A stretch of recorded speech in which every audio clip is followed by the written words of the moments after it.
Boa tarde, gente. Boa tarde. Eu sou Mauro Lopes. Este é o canal Paz e Bem. Aqui também você nos assiste pela TV 247. Então, aqui é simultaneamente o canal Paz e Bem e a TV 247.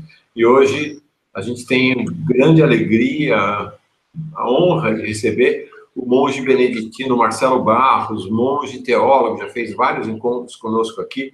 O monge Marcelo Barros é uma referência na igreja que caminha com os pobres do Brasil. Marcelo, uma alegria a gente estar juntos de novo. Muito obrigado, Mauro, pela alegria de estar com você e com os telespectadores desse canal tão importante que é a Paz e Bem.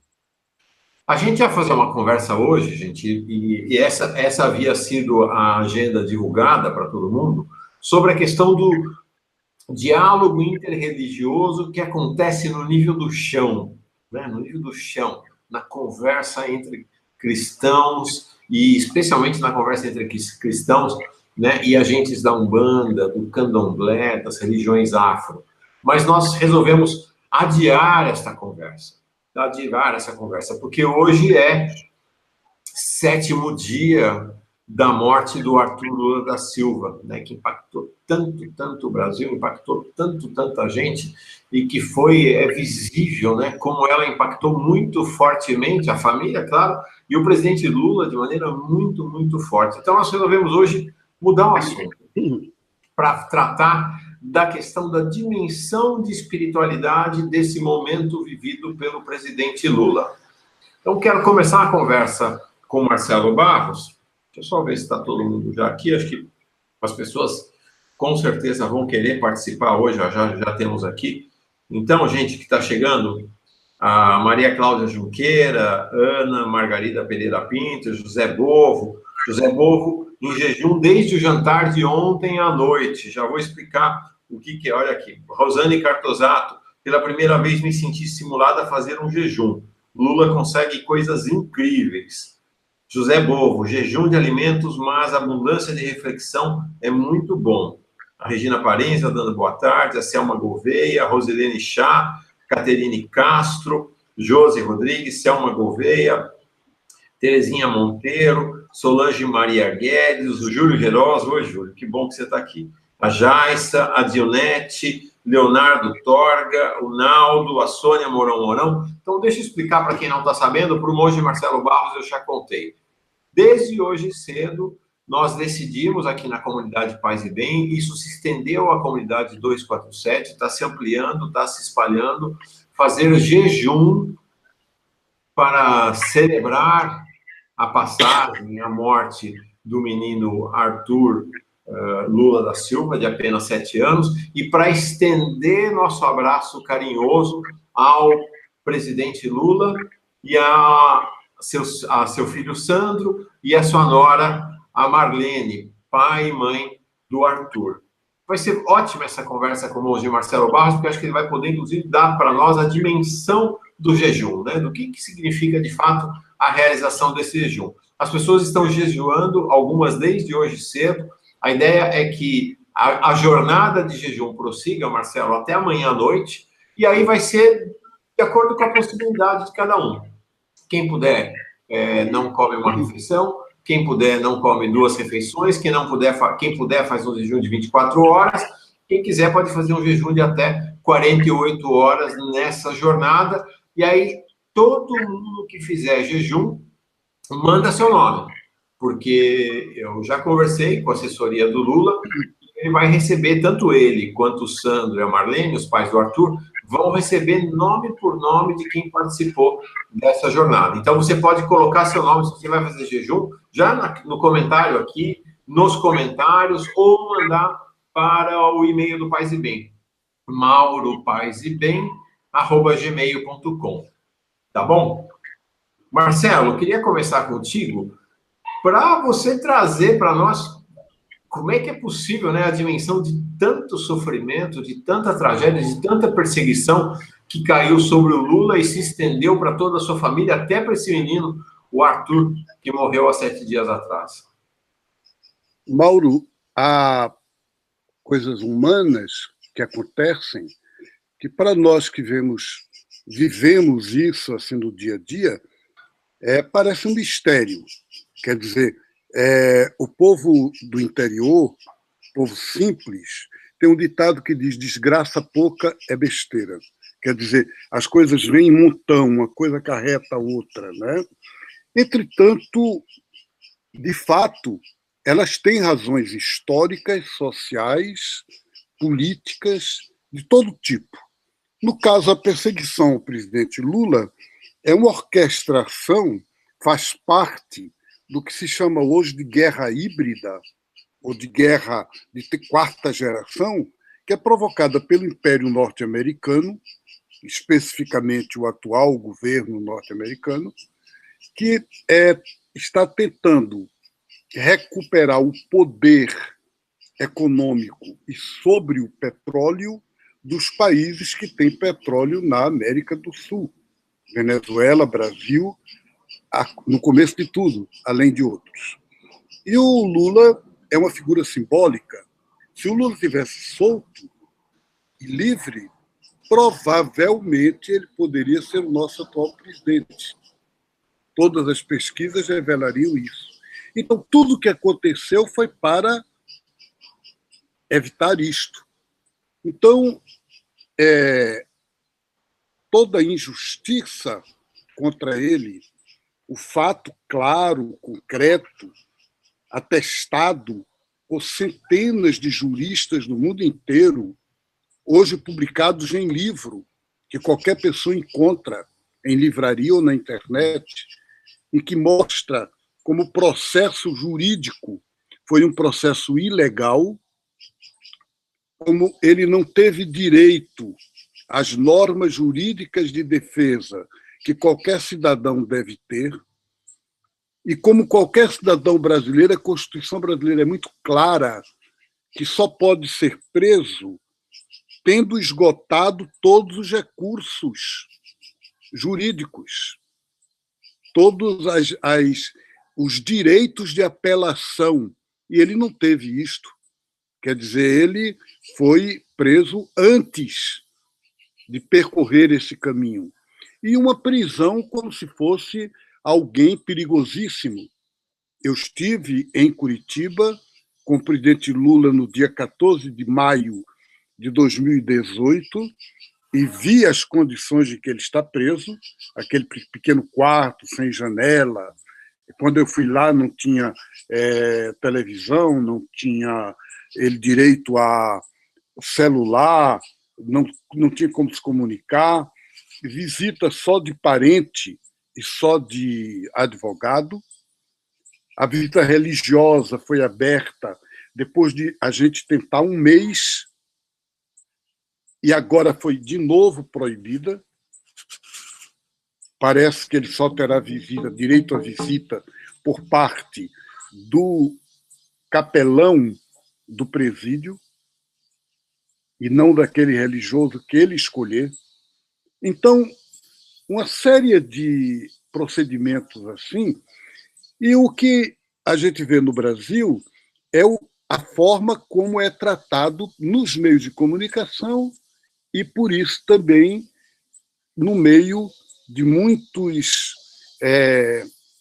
gente, da massa mesmo. Como a gente está falando num programa de espiritualidade, qual é o primeiro apelo, a primeira base de uma espiritualidade cristã, seja qual for, seja como for, e seja para quem for? É a humanidade. Então, o que Jesus disse no Evangelho foi: o Espírito do Senhor veio sobre mim, me ungiu e me mandou libertar os presos. Ele não disse os presos que forem inocentes, os presos que forem simpáticos para nós, os presos que forem do meu partido. Ele disse que no julgamento final o juiz colocará à direita e à esquerda e um dos critérios é: fui preso e você me visitou. Novamente, não está dito fui preso inocente e você me visitou. Mauro, eu estou convencido da inocência do Lula, não somente porque não há provas, e enquanto não há provas, não se pode julgar ninguém culpado, como por que todas as referências, os fatos, mostram, atestam que as acusações que estão colocando em cima dele são improcedentes, não existem. Mas criaram uma onda que, digamos que o Lula fosse culpado. Pessoalmente, quando eu vi na prisão, há um tempo atrás, o ex-governador do Rio de Janeiro, com o cabelo raspado, com algemas, eu não concordo com ele, não sou do partido dele, não tenho nenhuma simpatia, nenhuma por ele, mas era uma criatura humana, é uma pessoa que foi uma autoridade, uma referência no país. Ninguém precisava tratar um ser humano daquele jeito. Que sentido tem? Para humilhá-lo? Que sentido tem? É justiça você pegar um homem de idade, de 80 e tantos anos de idade, como Paulo Maluf, né? Que pode ter tido todos os erros da vida dele, pode ter cometido coisas com as quais a gente não concorda, um homem de direita. Mas qual é que é a justiça do Evangelho? É, em primeiro lugar, a misericórdia. Então, por que eu estou citando o modo como eu vejo o tratamento desumano com Sérgio Cabral ou com... Por que fizeram isso? Porque eles perderam o poder? Por que não fazem isso com alguém que, de alguma maneira, mantém o poder econômico? O Eduardo Cunha está quantos meses ou anos na prisão? E não aparece, ninguém faz isso com ele. Ninguém ouve nada, ninguém sabe nada. Por quê? Porque ele mantém o poder econômico? Porque ele tem atrás dele uma rede de pessoas? Entende? Então, com relação ao presidente Lula, a primeira coisa a chamar a atenção é a desumanidade do tratamento. E essa desumanidade, ela vai desde o tratamento direto, pessoal, com ele na prisão, a maneira como a juíza, o antigo juiz, o tratam sempre como inimigo. Eles não tratam como uma pessoa que está sendo julgada e que pode ser inocentada ou condenada, é uma pessoa humana, é um ser humano digno de todos os direitos humanos. Não. Ele é um inimigo, ele é uma pessoa a ser avacalhado, a ser desprezado, a ser... E é interessante porque o Lula tem uma dignidade pessoal tão grande que parece que quanto mais eles cercam, tentam fazer isso com ele, mais ele aparece como altaneiro, digno. Então, nesse sentido, há um fracasso da parte deles. E parece que cada fracasso acirra mais ainda esta guerra. Agora, essa campanha, ela vai pela Rede Globo, ela vai pelos muros pintados de cidade, ela vai nas conversas de bar, de mesa, em todo canto.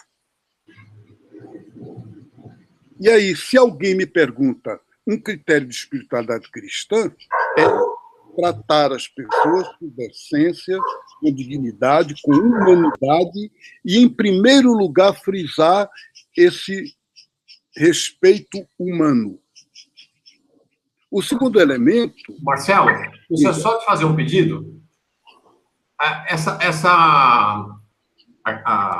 O teu computador empurra bem pouquinho, só que tá cortando um pouquinho o seu... A gente tá te vendo, tá tudo bem. Mas isso, deixa eu ver.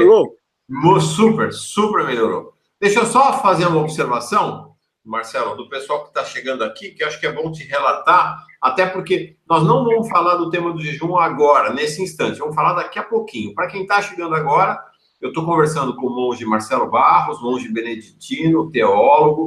O tema da nossa conversa é o momento vivido pelo presidente Lula e sua família, do ponto de vista da espiritualidade, e um tema para nós é esta jornada de jejum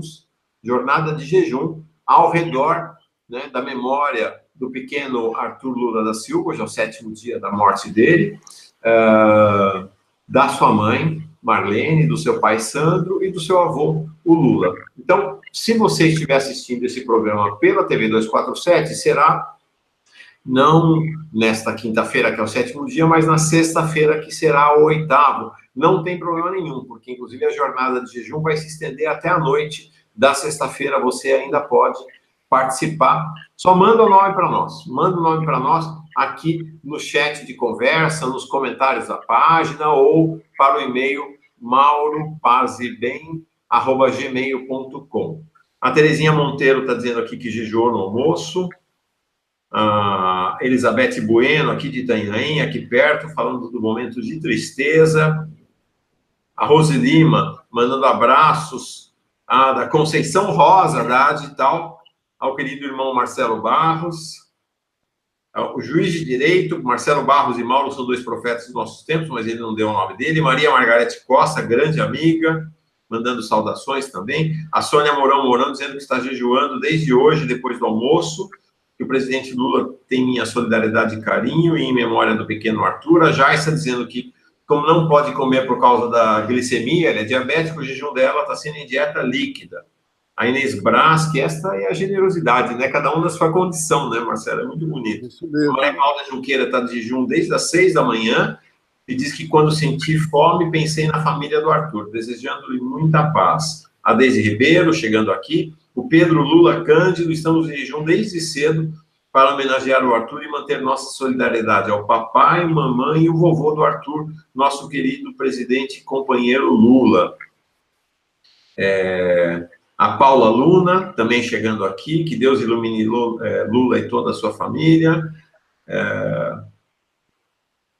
A Deise, aqui as conversas já começam a acontecer entre o pessoal. Maria Margarete Costa dizendo que, assim como a Joyce, ela tem um problema de glicemia, então está fazendo jejum com frutas e chás. Isso mesmo, Margarete, de acordo com a possibilidade, a capacidade, a possibilidade de cada um.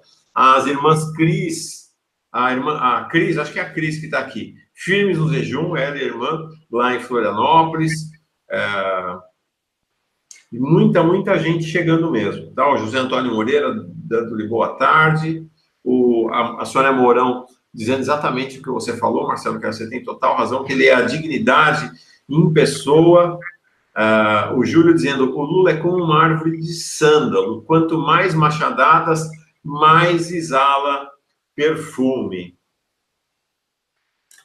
Vamos lá, então depois eu continuo saudando as pessoas e lendo os seus comentários. Você ia falar de um segundo aspecto em relação a essa perseguição, essa campanha contra o Lula, Marcelo, quando eu te interrompi. É a questão da... Tem 2 questões aí. Eu queria trocar na questão da opção de Jesus pelos pobres, oprimidos e perseguidos.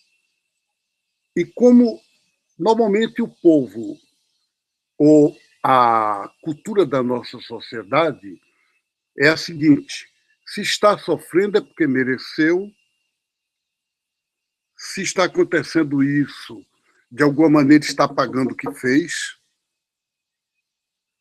alguma coisa fez para poder acontecer, etc. A tradição bíblica tem um modo contrário. A justiça de Deus vai sempre começar a partir do de baixo. E não é um olhar de meritocracia. Não entra a questão se mereceu ou não mereceu. Nenhum pai, nenhuma mãe que vê um filho sofrer vai perguntar, ele está merecendo sofrer para poder sofrer isso que ele está sofrendo? Nenhuma mãe, nenhum pai. Na tradição budista, o Buda dizia que a gente deve sempre olhar o outro como a mãe olha o filhinho que está dentro do útero. Então você deve olhar outra pessoa como a mãe olha o seu filho único. Então eu estou dizendo que, mesmo que a gente não entre nessa perspectiva jurídica, se é justo que ele esteja preso ou não. Eu acho, Mauro, que nenhuma prisão é justa. Eu luto por um mundo que acabe com todas as prisões. Não somente do presidente Lula. A pastoral carcerária católica da CNBB trabalha por uma justiça restaurativa, onde as pessoas que erraram, as pessoas que cometeram erros, vamos chamar crimes, que não é o caso do presidente Lula, essas pessoas não são, por isso, colocadas em depósitos de pessoas humanas para livrar a sociedade. Não são colocadas para sofrer, para que a sociedade se sinta vingada. E essa noção da vingança, infelizmente, existe. Existe muito na sociedade brasileira e na sociedade norte-americana.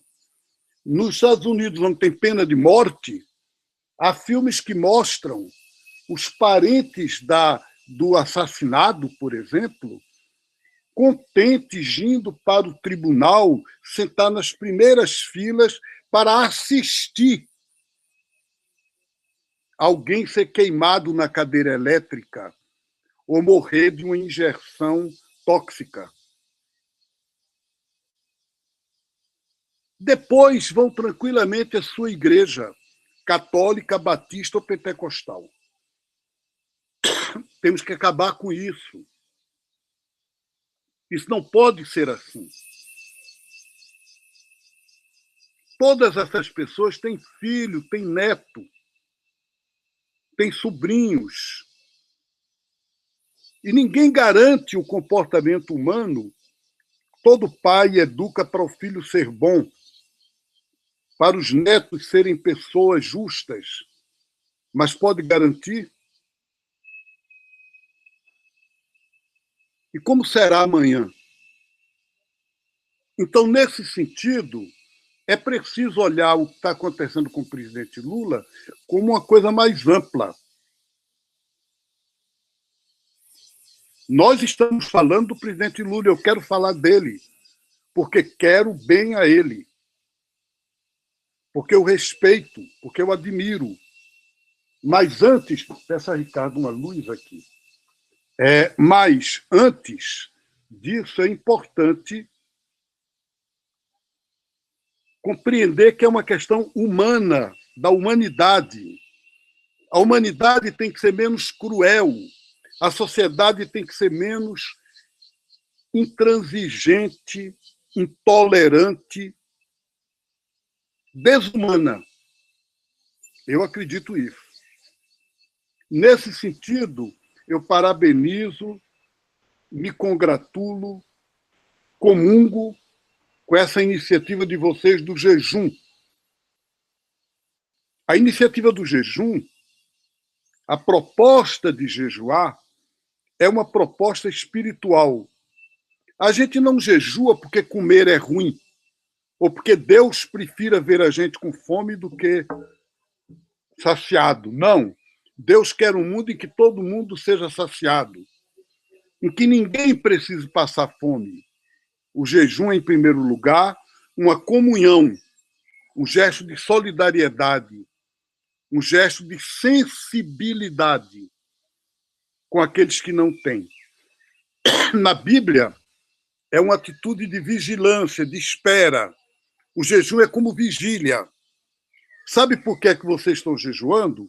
Vocês estão jejuando dizendo, um pouco como na música do Chico Buarque de Holanda, estou me guardando para quando o carnaval chegar. Vocês estão jejuando como se eu chegasse na casa de um de vocês e vocês dissessem: não vamos comer agora porque vem aí uma comida maravilhosa. Então, como nós vamos almoçar um banquete lauto, abundante, então, para poder a gente aproveitar melhor a comida, a gente agora se priva. Então, o jejum de vocês é uma vigília de justiça. É uma expectativa de uma humanidade menos cruel. No fundo, vocês jejuam porque vocês não acham que o mundo está perdido, que as coisas são assim mesmo, que não tem jeito, não.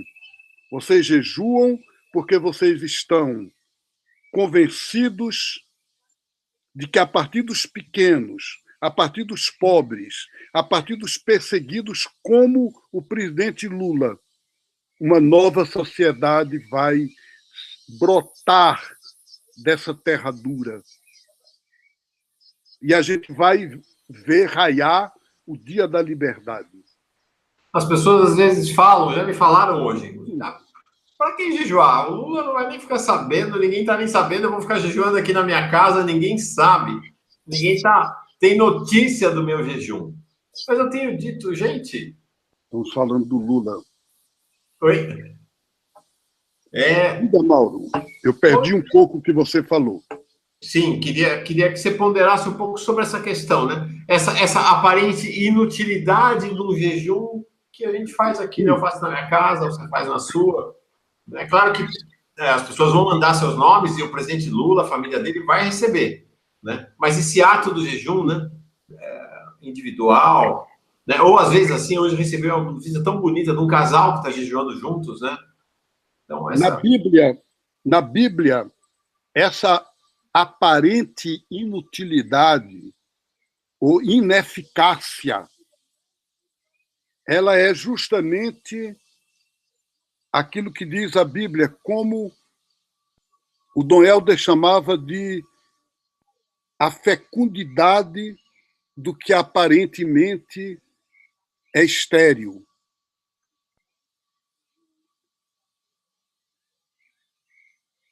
A visão do profeta Isaías sobre o tronco seco, que parece que não tem mais vida, e no qual jorra um broto novo. E o povo das comunidades eclesiais de base cantam, me perdoem, eu não vou cantar porque sou desentoado, da cepa brotou a rama, da rama brotou a flor, da flor nasceu Maria, de Maria o Salvador. Então, vocês estão fazendo o jejum como surgindo um broto novo de um tronco seco. Quer dizer, essa aparência de inutilidade ou de ineficácia do jejum, ele é um gesto profético. Ele é uma forma de forçar uma mudança. É impressionante como Mahatma Gandhi, na Índia, nos anos 30 e 40, antes de cada ação política contra o Império Inglês e para continuar a luta pela independência da Índia, ele fazia um jejum pessoal. O Martin Luther King, em meio a toda a luta contra a discriminação racial e o apartheid que os negros sofriam nos Estados Unidos, começava, cada noite antes de uma ação, um jejum. No nosso país, o meu querido irmão, mestre, profeta, Dom Pedro Casaldáliga, nos anos 80, voltou da Nicarágua com um compromisso que ele nos fez praticar junto com ele durante muito tempo. Todas as sextas-feiras, jejuar, em comunhão com o povo da América Central, vítima do imperialismo norte-americano, da invasão do império contra a liberdade dos seus países. Nicarágua, Guatemala, El Salvador e assim por diante. Então, portanto, vocês estão numa tradição muito grande, budista, islâmica, cristã. É importante que seja feito de um modo humano. E você dizia isso. Quem prefere fazer com frutas, quem prefere uma refeição, quem prefere 2 refeições, mas esse caminho de uma vigília, não é? Que para os cristãos que têm fé é vigília de escuta da palavra e de jejum. Jesus dizia no livro, na hora em que foi tentado pelo demônio, e é o evangelho deste domingo, não só de pão vive o homem, não só de pão vive o ser humano, mas de toda a palavra que sai da boca de Deus. Então, o jejum do pão, o alimento da palavra. E é o que a gente está fazendo aqui agora. A palavra não é só a Bíblia, é o diálogo, é a vida. São os fatos que estão ocorrendo. É esse testemunho maravilhoso do presidente Lula. Então, é muito importante manter e continuar este jejum. Não, nós vamos manter até amanhã à noite, quem quiser entrar nesta jornada. Nós podemos fazer outras jornadas. Vamos lembrar que você mencionou o Mahatma Gandhi, Marcelo. O Mahatma Gandhi, como você falou, ele levantou a Índia com os jejuns dele. Né? Os jejuns dele, vários jejuns que duraram vários dias. Nós vimos agora, recentemente, um jejum aqui no Brasil, né, do pessoal, animado pelo pessoal do MST, né, um jejum na defesa do presidente Lula. Dom José Capio, Dom Luiz Capio, né, tempos atrás, fez um jejum pelo São Francisco. Dorothy Day, uma grande liderança, uma mulher muito iluminada.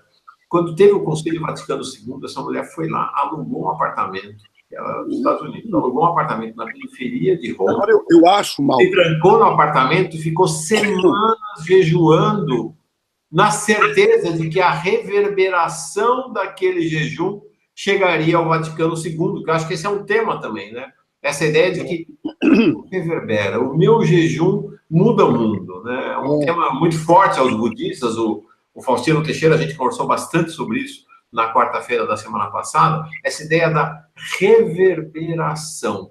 Tudo repercute, tudo reverbera. Toda energia perpassa o mundo, né? Fala, Marcelo, desculpa. Na espiritualidade do Evangelho, o jejum é sempre ligado à partilha. Quando eu entrei no Mosteiro Beneditino, nos dias de jejum, os monges jejuavam e aquela comida que seria do almoço era dada aos pobres. Claro que essa visão é uma visão ainda assistencial, para não dizer assistencialista. Então, eu não estou propondo assistencialismos. Estou propondo uma nova forma de partilha. É que o jejum seja ligado a um posicionamento sociopolítico. Quem jejua, diga que está jejuando, declare o seu jejum, não apenas ao presidente Lula, que vai ver esse vídeo ou vai saber dos nomes, como você, Mauro, disse no começo, mas mande para a juíza. Mande por e-mail, por carta, por telegrama, pelo que quiser. Para a juíza, para o Moro, para o Bolsonaro, para os presidentes do Supremo Tribunal, para quem você quiser. Mas é importante que os adversários, que aqueles que são responsáveis pelo que está acontecendo ao presidente Lula e ao Brasil,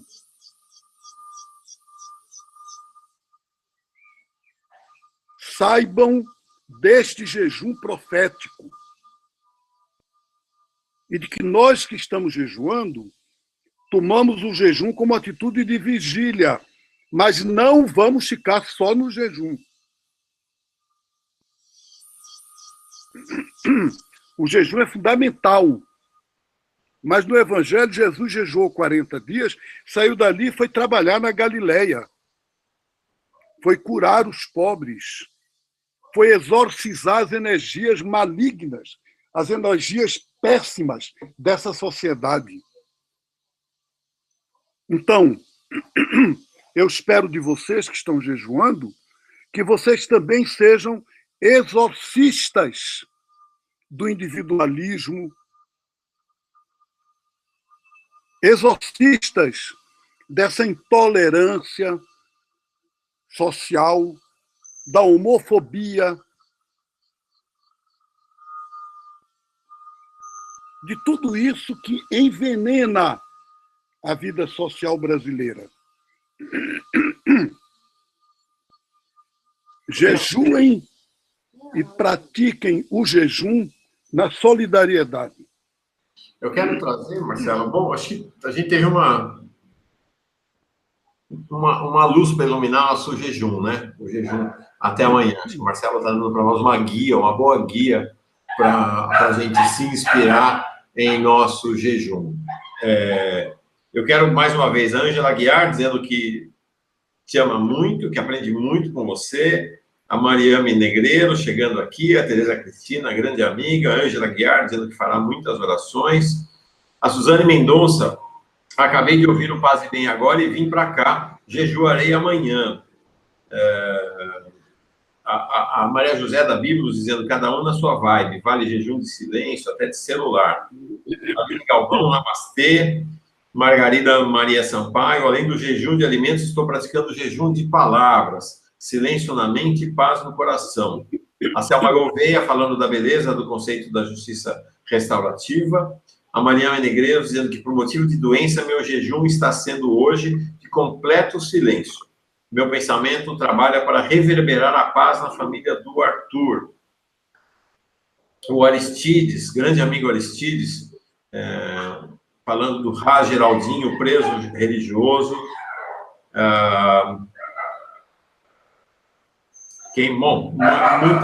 Muita gente. A Suzane Mendonça dizendo isso, que a luta antimanicomial segue nessa direção. E que a gente, nesse momento, está vivendo um retrocesso. O Sérgio Neres falando que percebe a maldade em muitas pessoas como vingança e que precisamos ser mais tolerantes, pacientes e pacíficos. Aquele que eu falei que é juiz de direito, não tem ter se identificado, está se apresentando aqui, é o Itamar. Muito bem-vindo, Itamar. Muito bem chegado mesmo.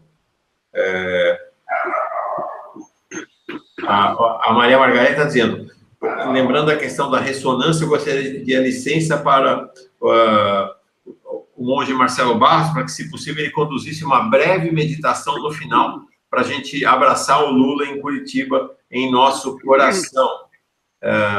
Bom, muitas mensagens aqui, gente. Muita mensagem. A Rosângela Menezes chegando. Não vou conseguir ler tudo isso. José Antônio Moreira, dizendo que é a primeira vez na vida que ele está jejuando. José, é uma experiência libertadora o jejum. Muito bem chegado, muito bem chegado. E você está tendo o melhor dos motivos para jejuar, que é jejuar contra a injustiça. É bonito, né, Marcelo? Muito ver alguém bonito, que está jejuando pela primeira vez hoje. Muito importante que seja a primeira, não seja a última. E, como eu digo, para a irmã que está jejuando de palavra, maravilhoso. Agora, jejue da palavra hoje, para amanhã falar as palavras certas, corretas, de justiça, que Deus precisa que você fale. Marcelo, eu queria falar então, Lula livre. Lula livre. É isso aí.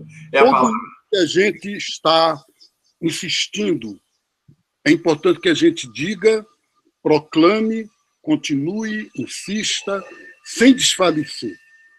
Eu queria, Mauro, tocar num último ponto. Vá, por favor. Tem muita gente que, diante do sofrimento, tanto do sofrimento em que a justiça humana não funciona, e como dizem os profetas na Bíblia, eles transformaram a injustiça em justiça. Diante disso, tem muita gente que pergunta: onde está Deus? Como é que Deus não vê isso?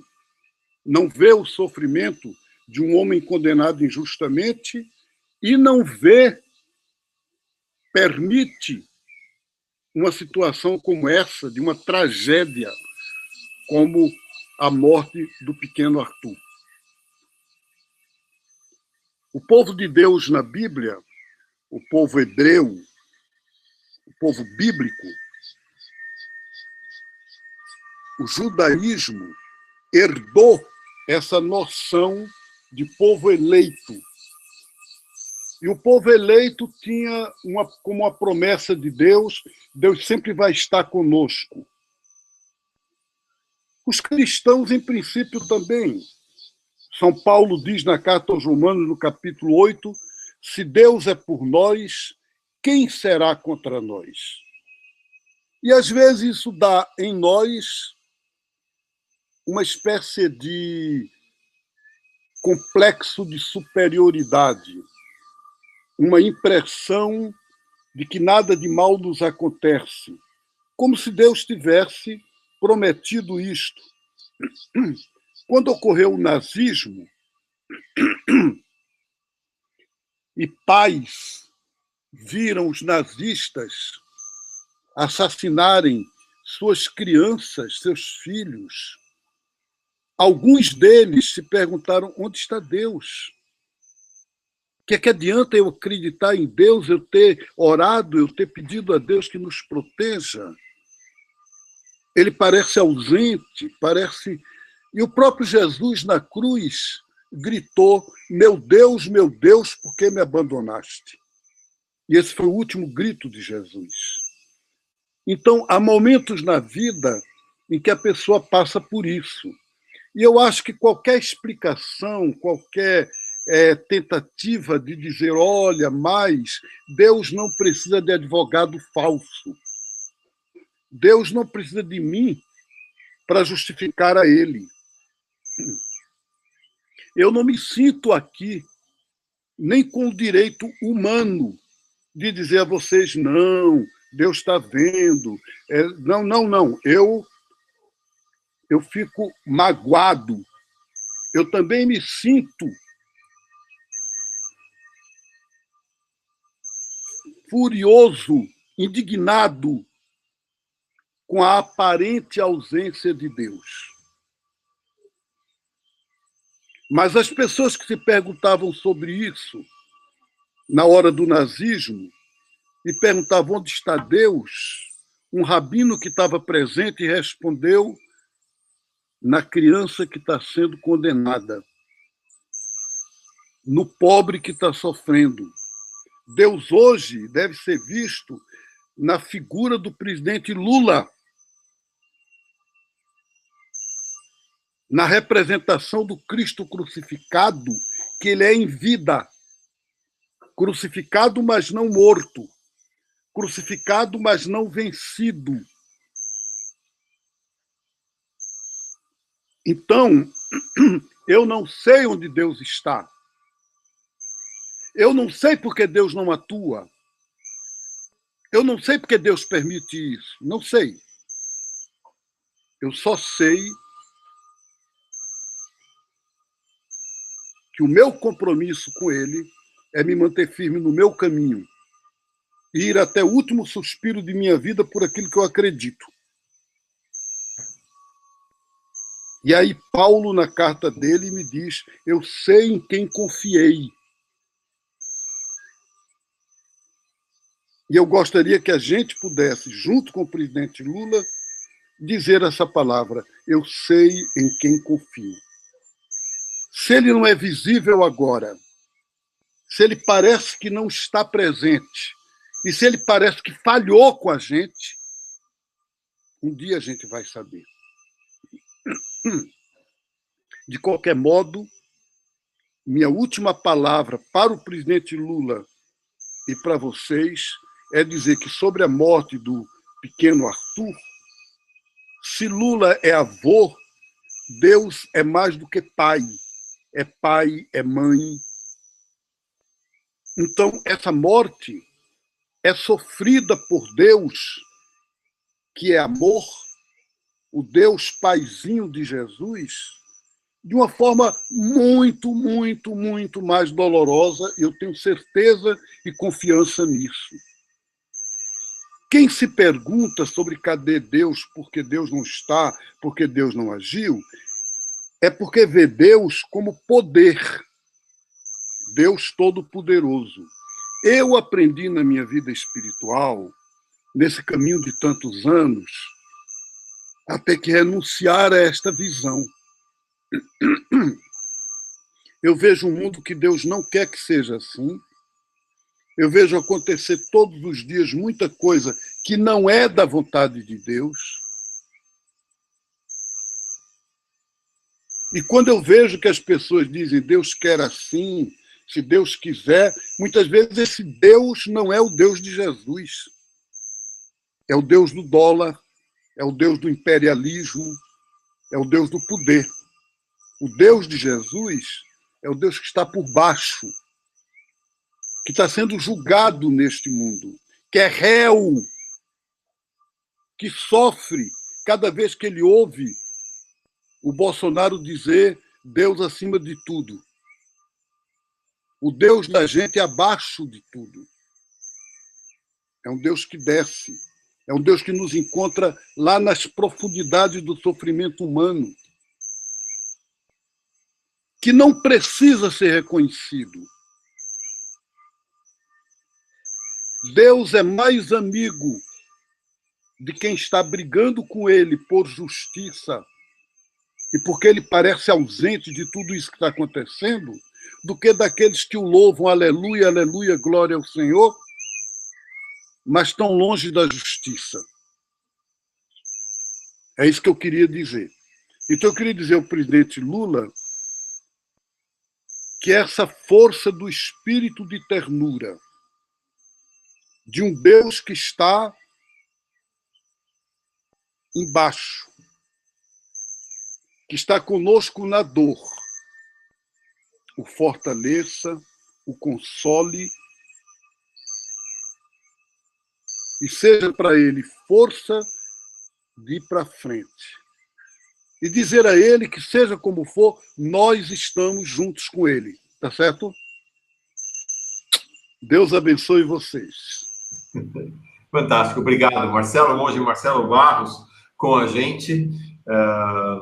Eu quero dizer mais uma vez, sinta-se convidada, convidado para participar de nosso jejum pela memória, para celebrar a memória do pequeno Arthur Lula da Silva e para estender nosso abraço amoroso ao presidente Lula, ao Sandro e a Marlene, os pais do Arthur, e estabelecer uma grande corrente de amor que console, que busque consolar, trazer um calor de ânimo, um calor de consolo, um calor de ternura, né, para o presidente Lula, para o Sandro e para a Marlene. Marcelo, muito, muito obrigado. Acho que suas palavras orientam o nosso jejum. Muito obrigado. Muito obrigado a vocês. Um grande abraço. Um grande abraço. Paz e bem, gente. Paz e bem. Paz e bem.